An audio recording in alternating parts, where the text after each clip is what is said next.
তো হ্যালো বন্ধুরা, কেমন আছো তোমরা সবাই? আশা করি অনেক ভালো আছো। তো এখন বাজে রাত্র 8:30। তো আমরা এখন আইছি তোমাদের দাদা ভাইয়ের ক্যাম্পের সামনে। এই যে দেখতে পাইতেছো, এখানে আমি যখন আগে কিস্তে আসলাম তখন দেখে গেছিলাম এখানে অনেকটি করমচা গাছ। এ সময় করমচাটি আসলো ছোটো ছোটো, তো ওখানে বড় বড় হয়েছে। তো তোমাদের দাদা ভাইরে আমি একটু বুলাইয়া বালাইয়া বাইল বুল দিয়া লই আইসি করমচা পাড়ার লাগে। আইয়া দিই আমার যেই কপাল হেলাডি করমচা ফাঁকছে না, দেখেন কেমন তো রইয়া রয়েছে।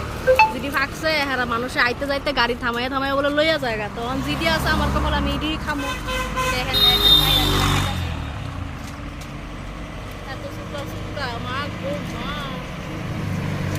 দেখেন দেখেন আরো আছে উপরে, অনেকটি আছে উপরে উপরে দেখতে পাইতেছেন। ওই যে আরো এদিকে বেশি আছে, কিন্তু ফাঁকছে না। আমার কপাল খারাপ। যদি আছে ইডি ফাইটা বুঝা লইয়া যাবো আর কি, কিটা করুম নিয়ে ছাগলের মতো কুদুর চাবামু।